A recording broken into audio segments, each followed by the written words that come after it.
noticed all the buzz around trade lately? Or maybe felt a bit of a pinch in your wallet, wondering why certain things suddenly cost more? Hmm.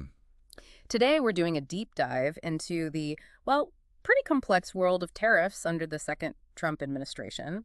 It's an economic thing that really sent ripples across global markets, touching lives in ways maybe you didn't expect. Yeah, absolutely. And for this deep dive, we've gathered quite a stack of sources. We've got economic analyses from places like The Guardian and the Tax Foundation, detailed timelines from Business Today, Wikipedia, a real mix. Right. Our mission really is to unpack what actually happened, why these policies mattered so much to you, and maybe uncover some surprising things when we really dig in. Exactly. We want to cut through some of the noise, give you the key takeaways, and just help you understand the real cost, the real impact of these policies so you can feel, genuinely informed. Okay, let's get into it. Let's unpack this. So maybe starting with the scale. This new tariff era, it was unprecedented, right? Just how big a shift are we talking about in U.S. trade policy? What did the numbers actually look like? Oh, it was huge, just immense. Tariffs were slapped on nearly all goods coming into the U.S. Nearly all. Pretty much. And the average rate, the average applied U.S. tariff rate, it just skyrocketed. Went from about 2.5% to an estimated 27% between January and April 2025. 27%. Wow. Yeah, highest level in over 100 years since the Smoot-Hawley Tariff Act. And Smoot-Hawley, that's a name that carries some weight, historically speaking, often linked to deepening the Great Depression, right? Exactly. So invoking that comparison really signaled a massive shift. Hmm. By August 2025, the rate did settle back a bit to around 18.6%. Still very high historically. And what did that do for government revenue, for the federal coffers? A pretty noticeable bump.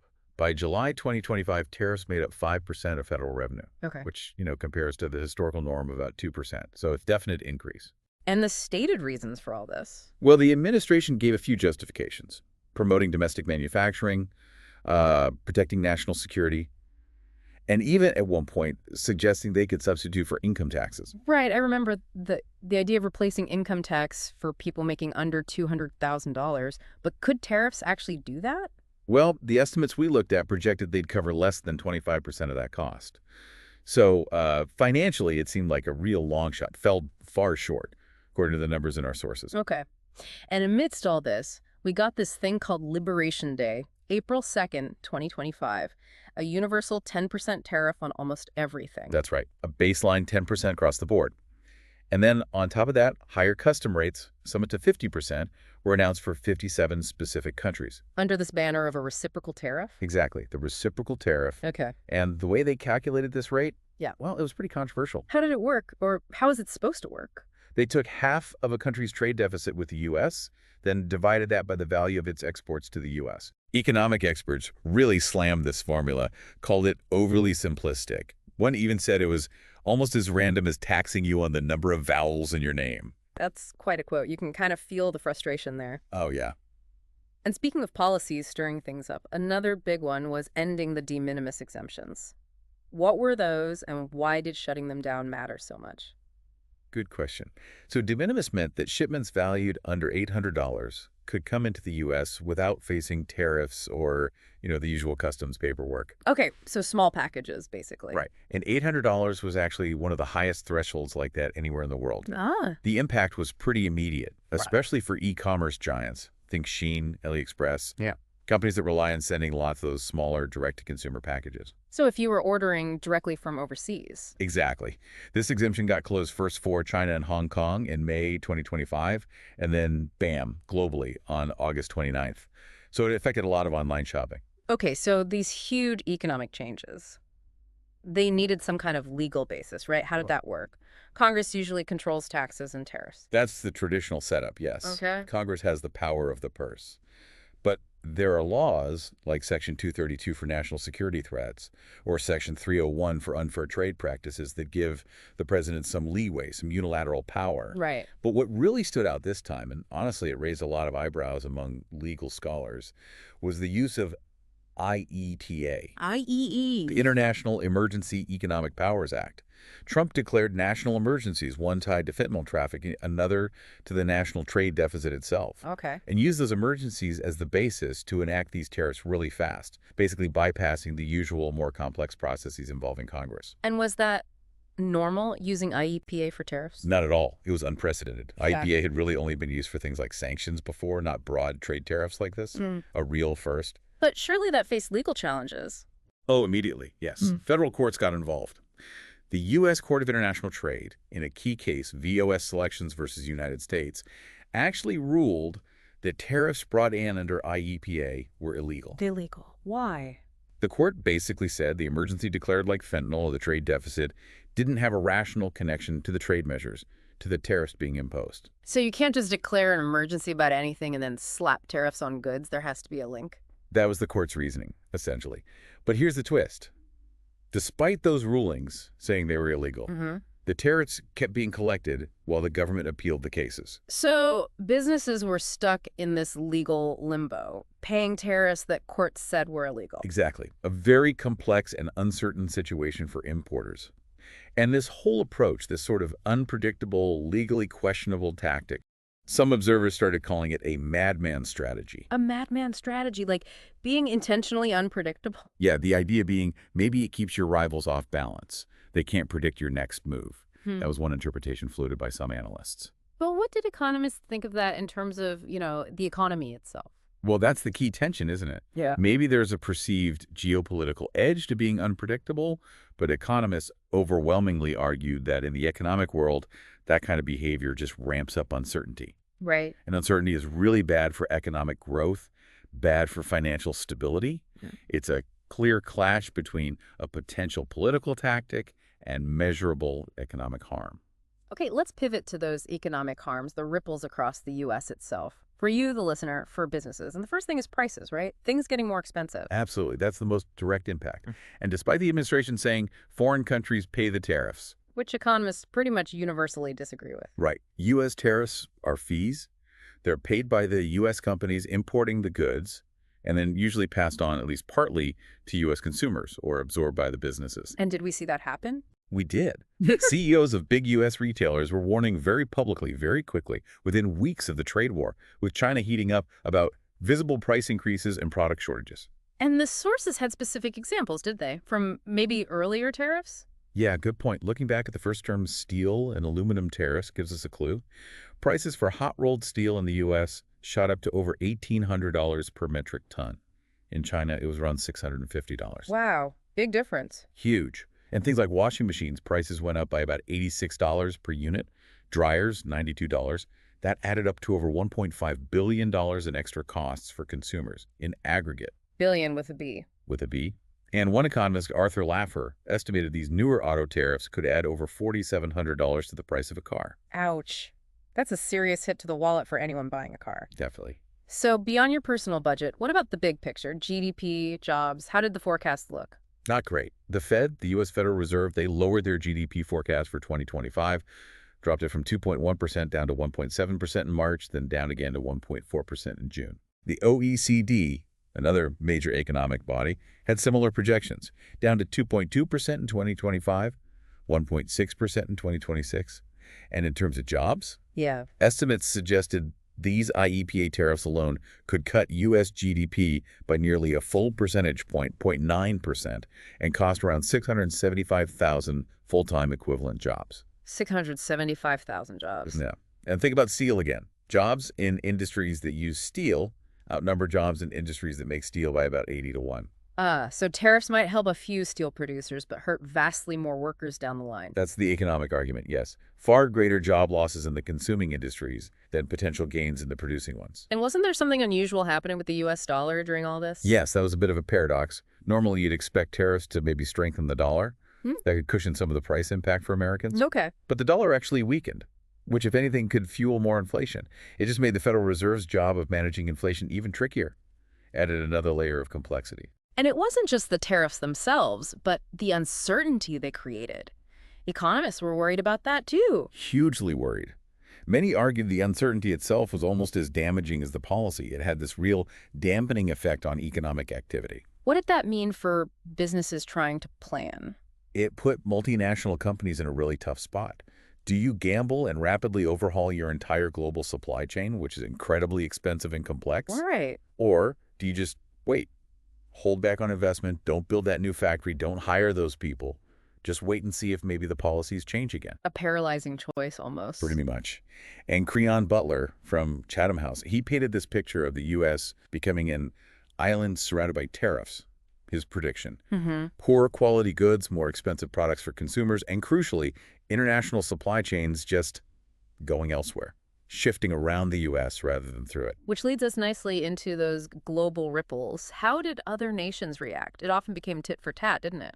It absolutely did. Rivals hit back, often aggressively, with their own retaliatory tariffs. It just risked making, as one source put it, a bad situation worse for everybody. And we saw this with specific countries. Canada and Mexico, our closest neighbors. Yep. They got hit initially with 25% tariffs. The stated reason involved fentanyl and immigration concerns, Okay. and they reacted. Mexico sent 10,000 troops to its border. Canada appointed a specific fentanyl czar. There was a temporary delay on tariffs for goods compliant with the USMCA trade deal. The NAFTA replacement. Right. That delay became indefinite. But even so, the overall tariff rate still climbed up to 30% for Mexico, 35% for Canada by August 2025. And China, that was the big one, the ongoing trade war. How did that escalate? Massively. U.S. baseline tariffs on Chinese goods peaked at an incredible 145%. China's hit 125%. Wow. And China didn't just use tariffs. They used non-tariff barriers, too. Things like blacklisting U.S. companies, regulatory hurdles, and they even halted exports of rare earth minerals. Which are vital for? High-tech stuff. Smartphones, electric vehicle batteries, defense systems, really critical materials. So a major escalation. Was there any de-escalation? There was a temporary truce. A 90-day ceasefire, essentially, reached in May. U.S. tariffs dropped to 30%. China's to 10%. But, the fundamental issues, the tensions, they were still very much there. Okay. But the impact wasn't uniform everywhere, right? Some countries managed to strike deals. The EU, for example. Right. The EU faced a roller coaster of threats, 25%, then 50%, then 30% tariffs were floated. They prepared their own retaliation, potentially up to 100 billion euros worth. So they were ready to hit back hard. They were. But ultimately, a deal was reached, a 15% tariff rate. And as part of that, the EU pledged, though they stressed these were private sector intentions, not government guarantees. Ah, important distinction. Very.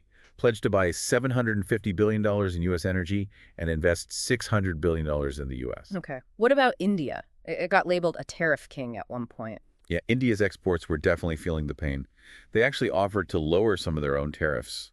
But the U.S. still applied a 27% reciprocal tariff. And then threatened more. Correct. An additional 25% secondary tariff was threatened, starting September 17, 2025. The reason given, India buying Russian oil. So piling tariffs on tariffs, that would bring their total potential rate up to 50%. Roughly, yeah, a huge burden. India's response, though, was pretty firm. They stated they'd keep buying Russian oil. And Japan, big exporter, especially cars. Hit hard. Their main stock index, the Nikkei 225, dropped almost 8%. But they did manage to negotiate a deal in July, getting their tariff rate set at 15%, which was lower than what the default reciprocal formula would have given them. What about Africa? South Africa specifically. There's that AGOA trade deal. Right, the African Growth and Opportunity Act. It's meant to help African economies by giving duty-free access to the U.S. market. But South Africa got hit with a 31% reciprocal tariff. Which basically cancels out AGOA. Effectively, yes. It nullified the benefits, as one source put it. The agricultural sector there, citrus, wine, beef, they were looking at potentially 100,000 job losses.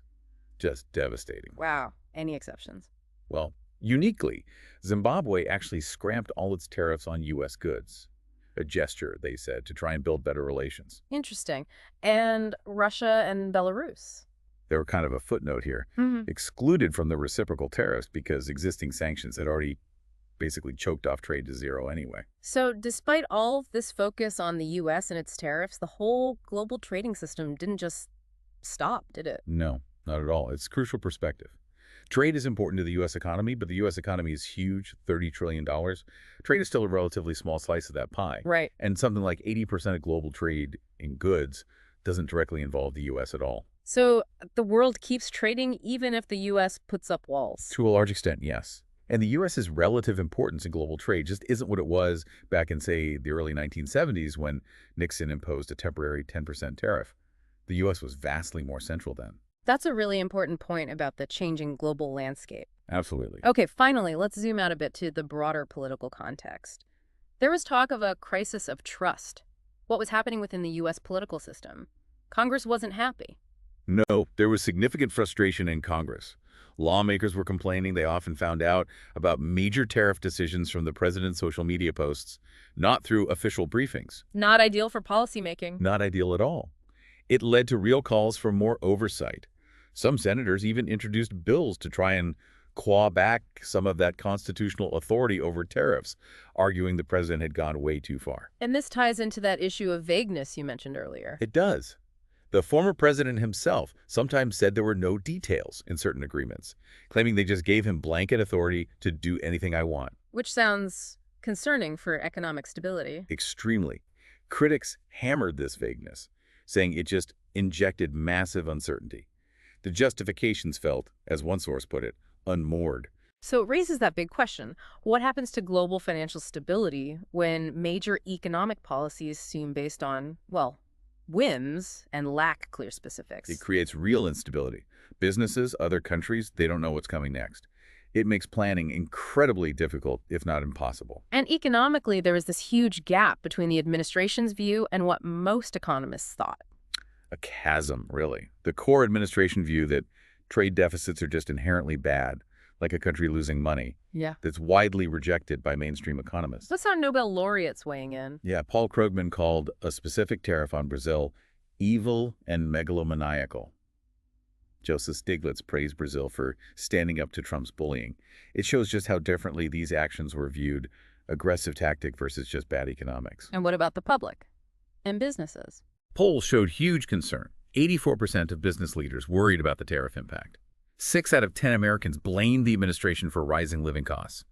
All these constant shifts, the uncertainty, the legal battles, our sources really described it as creating an unprecedented crisis of trust in the U.S. economy and its government. So we've really covered a lot of ground here. This deep dive into the tariff situation in the second Trump administration. We've seen the massive scale, the legal fights, the very real impacts on your wallet, on jobs, and how the rest of the world reacted, adapted, or retaliated. It definitely reshaped trade, maybe not always for the better, and threw a whole lot of uncertainty into the global mix. So the big takeaway question, perhaps for you listening, what does this all mean? In this super interconnected world we live in, where's the right balance between protecting your own national economy and keeping the global trading system stable? Right. Can a country truly be an economic island anymore? Or do the ripples from trade policy inevitably wash up on every shore?